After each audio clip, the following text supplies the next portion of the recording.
Kama wanajua inatosha, kwa sababu wamejua. Kuamua ni swala lingine, kuchukua hatua ni swala lingine, lakini ukijua ni jambo muhimu sana. Kwa ni wajibu wetu kuwajulisha. Ndio maana niliamua kila kipimo ninachoshuhudia na kirekodi na kipeleka TikTok na kipeleka Instagram na sehemu zinginezo. Lengo ni nini? Ni kupeleka salamu kwa baadhi ya watu, kuamsha wa Afrika kuwa inawezekana tukatoka hatua moja tukaenda hatua nyingine. Inawezekana. Na napenda kutoa mfano Irani. Irani kaishi kwenye vikwazo miaka 40. Lakini leo muda si mrefu anaonesha maajabu wa satellite yake mpya ambazo zitakuwa zinatoa picha taifa lingine lilivyo na kuleta picha nyingine. Hakutumia vijana kutoka nje ya taifa lake. Walikubali. Sasa hivi tuko kwenye mazingira magumu. Tuna wajibu wa kujipanga upya. Ndoto zao zinakamilika kwa nidhamu na miko. Kazi yote kama haina nidhamu, haina miko, ni ngumu kazi hiyo kufikia katika lengo. Kwa hiyo kama mataifa ya Afrika, sehemu kubwa sana, chanjo, nini, kote wakubwa wamekata zile hela. Mimi nafurahi jambo hili. Na nafurahi kwa sababu moja tu. Haiwezekani mkawa na watu wanaofanya starehe kwa kutegemea watu wengine wawasaidie. Haiwezekani mkawa mnaishi kwa ndoto za watu wengine.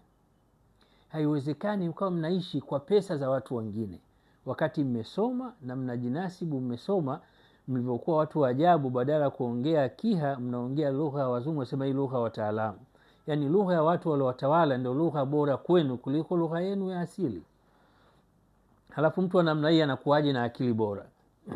Ambapo hajijali na ajali hata asili yake. Anawezaje kuwa na ubunifu mzuri wakati hajithamini na athamini cha kwake? Mnawezaje kusimama imara bado mna mawazo ya namna hii? Ni ngumu zaidi. Kwa T.R. Msigwa ninajaribu kukuhamasisha ubadilike na mbadilike ili muwe imara, heshima zenu ziwe imara. Leo tunatukanwa, tunaambiwa wanawake kwa wanawake waoane, wanaume kwa wanaume waoane. Ni kwa sababu gani? Asilimia kubwa mnapewa.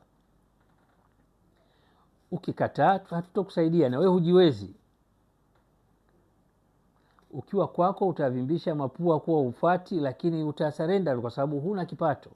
Ni kwa sababu hukuchukua hatua madhubuti ya kujipanga vyema. Leo watoto wa Kirani wamejipanga vyema kwenye kila sekta. Sekta ya afya. Leo katizame kaandika Irani Research. Tizama unavyozungumzia HIV. Mimi na wao tumeshindana kidogo sana. Lakini hawaletewi tu na bwana mkubwa kutoka duniani, bwana programu hii na wao wanaishangilia kama zuzu. Hapana. Wanakataa, wanatumia maarifa yao. Kwa hiyo sasa hivi wa Afrika amkeni, ili muweze kusimama imara. Kama hamtuamka mtaendelea kuburuzwa sana, na hivi hamkubaliani na mawazo yao, mtaambiwa maneno mengi sana, na hakuna jinsi, kwa sababu hamjiwezi. Inawalazimu kukubaliana na hali hiyo. Utavimbisha mapua lakini utakwama tu, kwa sababu huna chochote. Vyema kuwa makini sana. Tuzungumze na T.R. Msigwa, ndio lugha na safari nayo 0752819047. Mungu ibariki Afrika. T.R. Msigwa.